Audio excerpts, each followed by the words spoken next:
declared its ceasefire now. What's next?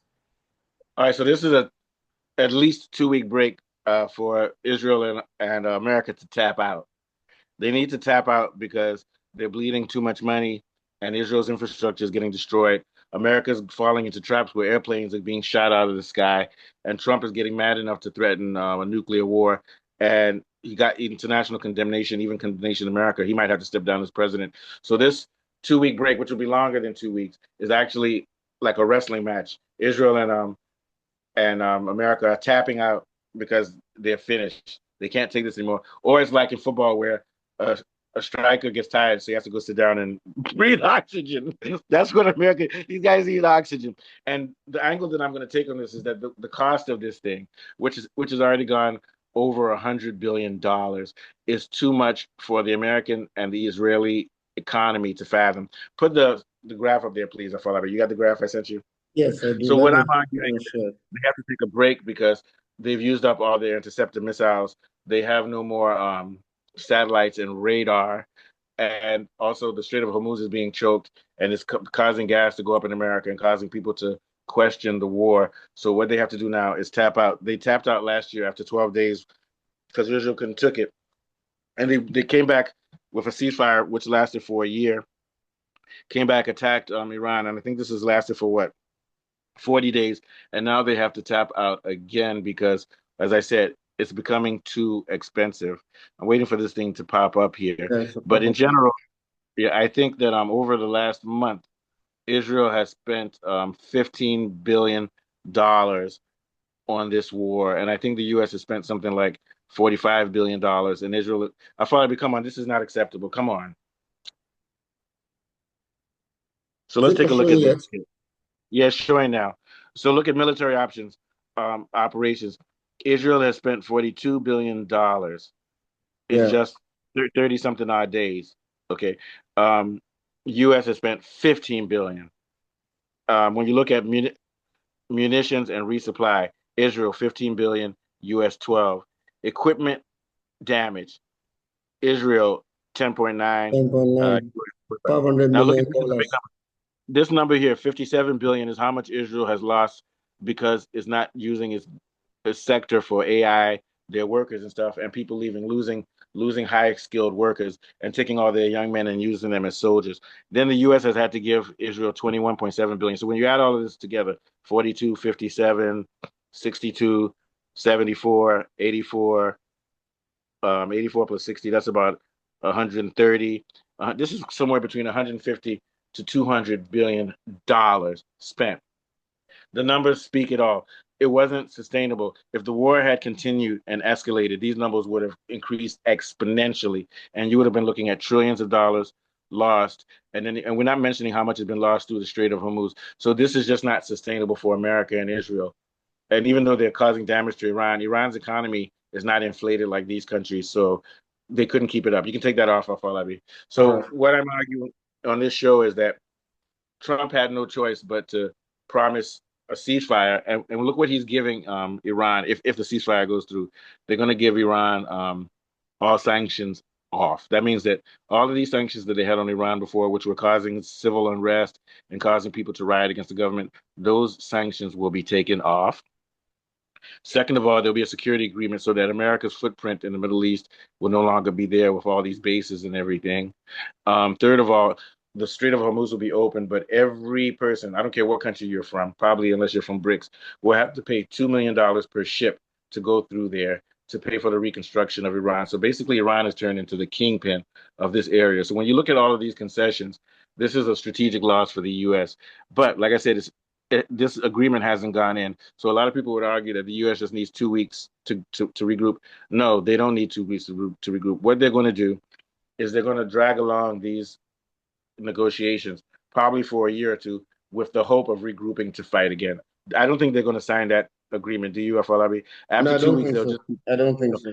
what they'll do is they'll just keep on pushing the down the road, and Israel will continue attacking Lebanon because Lebanon Hezbollah is not a state entity. They don't control. So Israel will focus now that they have a breather, because they can't fight Iran and Lebanon. So they'll fight them and they'll kick this down. But my thing is that they tried this last year. They had to tap out, and then they came back to fight. They tried it this year. They have to tap out. My argument is that when they try it 2 or 3 years ago from now, it'll even be a worse result for them because Iran is getting stronger by the day. So this is just basically going to be a gradual defeat, strategic defeat for U.S. and Israel because I don't see anything changing. And one thing I know for sure, as they kick the can down the road, if they don't do what Iran wants them to do, Iran will close the Strait of Hormuz. But I think that for now, Iran will keep it open and they'll give them their 2 million per ship. But I don't think they're going to take sanctions off of Iran. But Iran will count their losses. Sometimes the Falabi, they say if you're winning, you don't need to win more. Just end it now. So what I'm saying is Iran doesn't need to have those sanctions taken off. It's good for them now because now their people aren't being bombed. And they don't those sanctions don't matter anymore because they control the oil in that region. You see, so Iran will slowly get stronger. Maybe a year or two from now, Israel will try something again, but the mathematics shows that it can't work. We just saw those numbers Yeah, here. sure, It can't. sure, It sure. just can't work anymore. What are your thoughts, Afolabi? Yeah, you're absolutely right. The math speaks volumes. I mean, it's ridiculously expensive to play defense.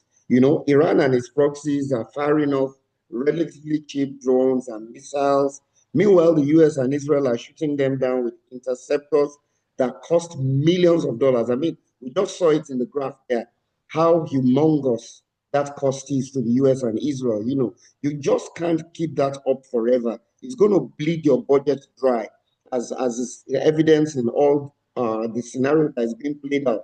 And if you look at this also, the rate of manufacturing of replacements for those advanced hard missile systems it takes a long time to build those systems. It's not something that you just get into the factory, pop it out, and then you have another one. Even if you do have the money, it's going to take time. So all these factors, plus the fact that the Gulf states are scared and nervous that if that area is destabilized, UAE, the Saudi Arabia, they're trying to build their economies for the future. If there's a Yeah, wider regional war, if this persists, it's going to affect all those people. So basically, this doesn't look good in any way for US and Israel.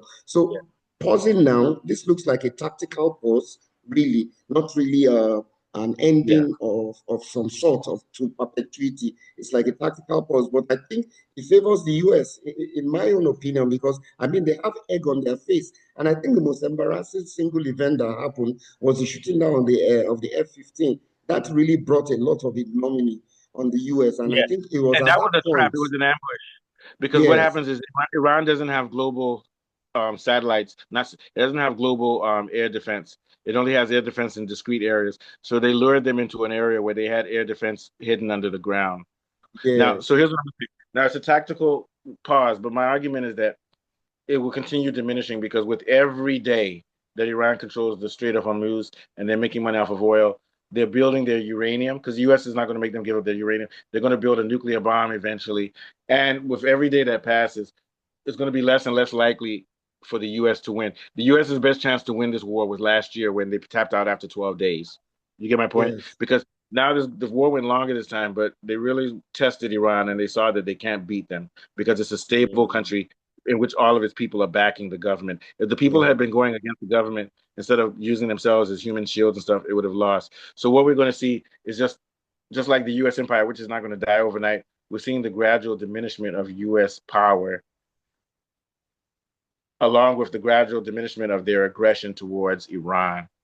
It's game over. The world has now almost reached the level of multipolar.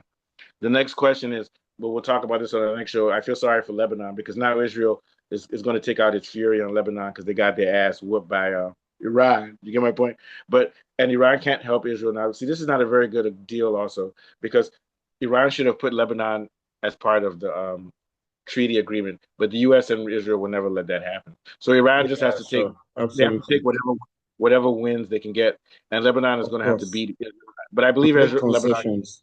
Lebanon will beat Israel. Lebanon has destroyed 20 or 30 Israeli tanks since this thing started, and they're just going to have covert help from Iran. Last thing I thought, Abby, Yeah, so if the basically, U.S. and I feel No, I don't I may be wrong though. I feel some of these Gulf states, the likes of UAE, Saudi Arabia, and the allies of US, they may maintain a more neutral position they towards will, they will, Iran as yeah, as the and future unfolds. yeah, As and the that's the future last one I was going unfolds. to ask.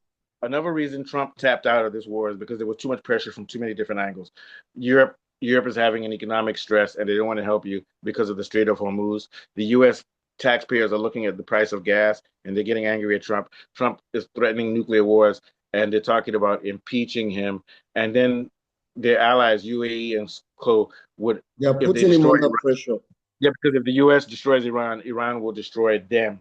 Yeah, So sure, there were sure. too many. So what happened is the whole world, UAE, Saudi Arabia, the American voters, the European people, they said, America, this has to end now. You get my point? And America's, like you said, the spoiled child who wants the world, but they realize you can't have the world. You can just have a small house and a car and everything else. You can't have the whole world. And if you don't want to get along with people, you'll be isolated. If Trump had escalated, if there had been a nuclear strike last night, or he had struck all of the nuclear plants and the roads and bridges, that would have actually precipitated the absolute fall of the American empire because everybody would have labeled them as Nazi war criminals. So that's Oh why it's yeah, not going to everybody's going to turn on America. Everybody's going to turn on them. Yeah, especially at Israel, because Israel has already killed millions of not millions, but hundreds of thousands of people in Palestine. So they couldn't hold it. All right, Afalabi, it's been a great show. Even Israel, people are not giving us the true picture of things. Israel military capabilities has been one thing, Oh, no, no, no, no, no. And has been also one Israel, thing. let me tell you, so Israel doesn't have an army. Israel's army is actually um, one wing of the American army. In other words, once America takes its money out and its logistical sources out, Israel wouldn't last in a war with Iran for 20 hours. Iran would seize Israel in 20 hours if America cut its help, all of their weapons, everything. That's why I say Israel is actually just it's the 52nd state or the 51st state of America. There's no such thing as a sovereign Israel. Once America pulls out, that's why America told Israel, you're going to stop attacking Iran now because we told you to. And notice they stopped, but then they kept on going after Lebanon. All right. Any last thoughts on that? You were saying Israel, that they're not all that. Yeah. Yeah, I heard that a lot of men in boots are not available. Their Nah. military capabilities have been eroded completely, and even they are looking for reserves to continue on all these fronts. They've stretched themselves thin. So basically, but they're not giving you this impression. The media is covering up a lot of these things. Yeah. So that's just it. Nah, they don't. Israel's army is rubbish. Let me tell you something. The Israel army, they've practiced too much on women and children. They've never fought men. You get my point? They thought that they were great soldiers because you could kill women and children in Palestine. Uh, You know Hezbollah is that not some of that. their soldiers Hezbollah is not actually smart. raped Palestinians in Gaza. Yeah. And Some of the Hezbollah is things we complained about Nazis for in the oh no no 40s. no no.